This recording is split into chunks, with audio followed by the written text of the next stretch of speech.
Hello दोस्तों, कैसे हैं आप लोग। करंट अफेयर्स टुडे का आज 111 एपिसोड आप लोगों के बीच लेके आया हूं, जिसमें आज का जो टॉपिक हम लोग देखने वाले हैं वह आर्थिक घटनाक्रम से। दोस्तों, पिछले एपिसोड में हमने संवैधानिक या प्रशासनिक घटनाक्रम से जितने भी टॉपिक थे सभी का वीडियो अपलोड कर चुके हैं। आज हम देखते हैं आर्थिक घटनाक्रम से भारत में विनिवेश की स्थिति एवं परिणाम। दोस्तों, चर्चा में क्यों है?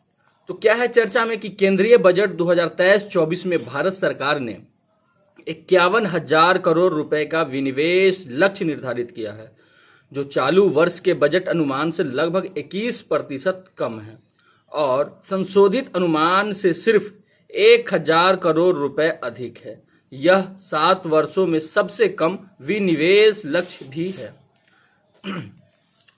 तो देखते हैं कि हाल के वर्षों में विनिवेश प्रदर्शन क्या है और विनिवेश क्या होता है, विनिवेश के प्रकार कितने हैं और विनिवेश की प्रक्रिया क्या है, विनिवेश की आवश्यकता क्यों पड़ती है देश को, और वर्ष 2023-24 के लिए विनिवेश योजना क्या क्या है। ठीक है, और भारत में विनिवेश के लिए जो चुनौतियां आती है वह क्या आती है। तो इन सभी मुद्दों को आज के इस वीडियो में देखने वाले हैं। तो दोस्तों, इस टॉपिक को बेहतर तरीके से समझने के लिए से जो संभावित प्रश्न है उसको देख लेते हैं, जिससे इस टॉपिक को समझना आसानी हो जाएगा। तो कह रहा है कि सरकार द्वारा विनिवेश की वर्तमान नीति क्या है। हाल के दिनों में बजट में अंतर को पाटने के लिए विनिवेश आय पर सरकार की निर्भरता बढ़ती जा रही है। क्या यह सामान्य रूप से भारतीय अर्थव्यवस्था के लिए अच्छी है? समालोचनात्मक टिप्पणी कीजिए। ठीक है दोस्तों, अगर यूपीएससी या पीसीएस की तैयारी करते हैं तो क्या है, ऐसे मुद्दों को आपको, जैसे इकोनॉमिक्स है, ठीक है, तो उससे ये संभावित ये प्रश्न है, उससे रिलेटेड ये प्रश्न है जो आपको लेकर के चलना पड़ेगा। क्योंकि अब दोस्तों इकोनॉमिक्स में जो इसी तरह के क्वेश्चन पूछे जाएंगे, ठीक है, जो करंट अफेयर से रिलेट होंगे। ठीक है, तो देखते हैं कि हाल के वर्षों में विनिवेश प्रदर्शन। ठीक है, तो भारत सरकार का क्या प्रदर्शन रहा है विनिवेश में। तो वर्ष 2014 के बाद भारत सरकार अपने विनिवेश लक्ष्यों को 2 बार ही पूरा कर पाई है। ठीक है, पहला कि वर्ष 2017-18 में भारत सरकार ने रुपए 72,500 करोड़ के लक्ष्य के मुकाबले रुपए 1 लाख करोड़ से अधिक की विनिवेश प्राप्तियां अर्जित की, और वर्ष 2018-19 में यह आंकड़ा निर्धारित रुपए 80,000 करोड़ लक्ष्य के मुकाबले रुपए 94,700 करोड़ था। तो यानी कह रहा है कि भारत सरकार जो है विनिवेश लक्ष्यों को 2 ही बार पूरा कर पाया है। ठीक है, 2014 के बाद, एक कब 2017-18 का और 2018-19 का जो आंकड़ा आया था। अगला देखते हैं कि मतलब भारत सरकार ने अब तक वर्ष 2022-23 के विनिवेश लक्ष्य को प्राप्त नहीं किया है। अब तक रुपए 31,106 करोड़ प्राप्त किए गए हैं, जिनमें से रुपए 20,516 करोड़ जो कि बजटीय अनुमान की 1/3 के करीब है। जीवन बीमा निगम LIC में इसके 3.5% शेयरों के IPO यानी आरंभिक सार्वजनिक पेशकश से आया है। ठीक है, तो देखते हैं कि विनिवेश क्या है। तो विनिवेश प्रक्रिया में सार्वजनिक क्षेत्र के उद्यमों में रणनीतिक या वित्तीय खरीदारों की सरकारी हिस्सेदारी की बिक्री शामिल है, जिसे स्टॉक एक्सचेंजों पर शेयरों की बिक्री के माध्यम से या सीधे खरीदारों के शेयरों की बिक्री के माध्यम से किया जाता है। अगला है कि विनिवेश से प्राप्त आय का उपयोग विभिन्न सामाजिक एवं बुनियादी ढांचा परियोजनाओं के वित्त पोषण के लिए एवं सरकार के राजकोषीय घाटे को कम करने हेतु किया जाता है।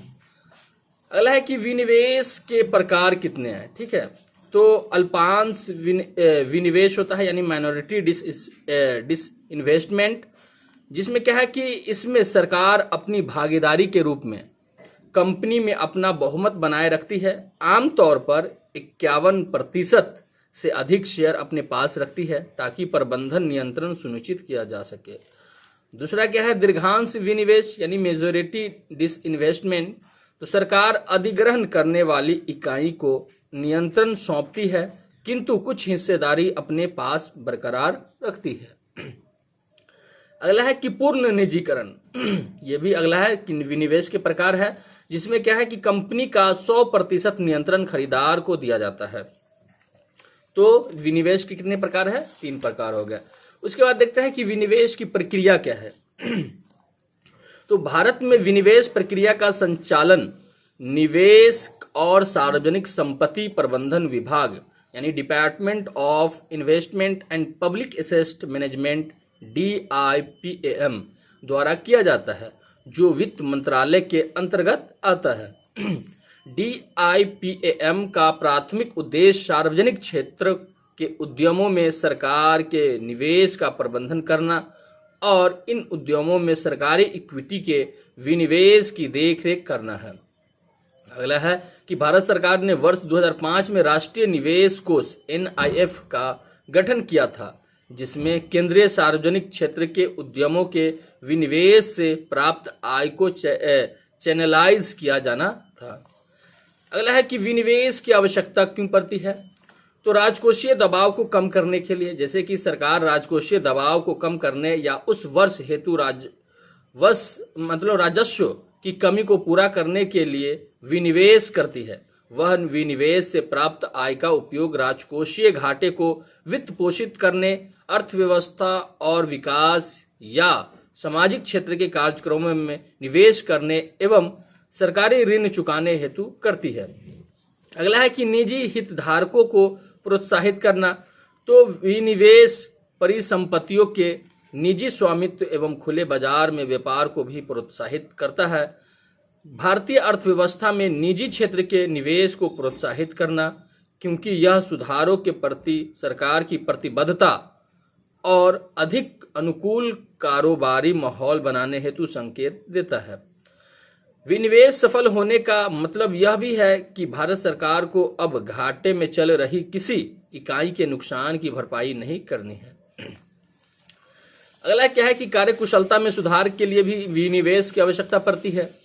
तो सार्वजनिक क्षेत्र के उद्यमों से अपनी भागीदारी से मुक्त होकर भारत सरकार इन उद्यमों की दक्षता एवं प्रतिस्पर्धात्मक में सुधार कर सकती है, क्योंकि निजी क्षेत्र का स्वामित्व एवं प्रबंधन नए विचारों एवं अधिक बाजारोन्मुखी दृष्टिकोण को बढ़ावा दे सकता है।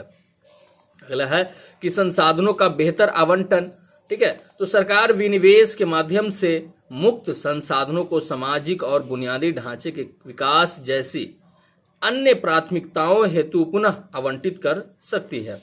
पारदर्शिता।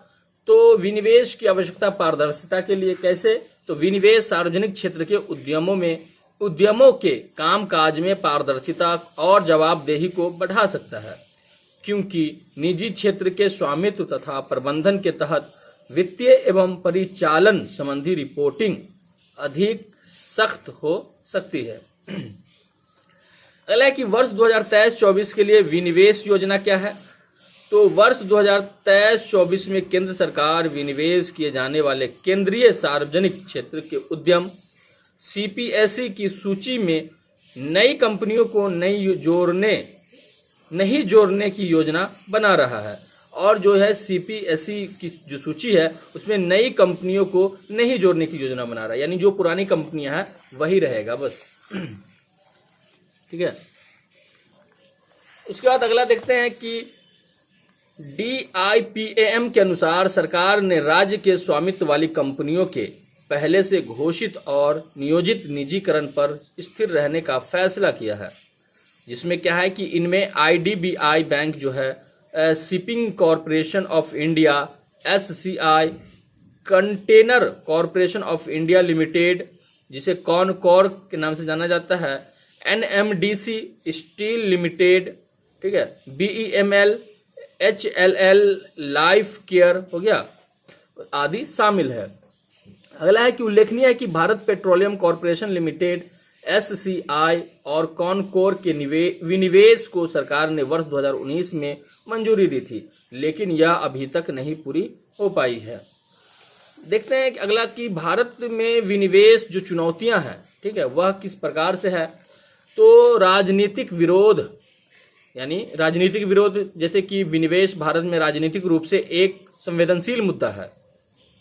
कुछ राजनीतिक दल तथा ट्रेड यूनियन अक्सर इस प्रक्रिया के विरोधी ही रहे हैं जो सार्वजनिक क्षेत्र के उद्यमों की बिक्री का विरोध करते हैं।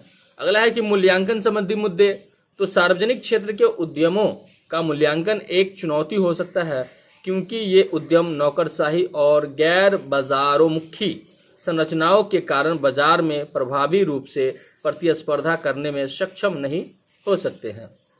अगला है कि श्रमिक संबंधी मुद्दे क्या है। तो विनिवेश श्रम संबंधी मुद्दों से अछूता नहीं है क्योंकि सार्वजनिक क्षेत्र के उद्यमों में श्रमिकों को इन उद्यमों की बिक्री के बाद नौकरी छूटने या वेतन कटौती का दर बना रहता है, यानी रह सकता है।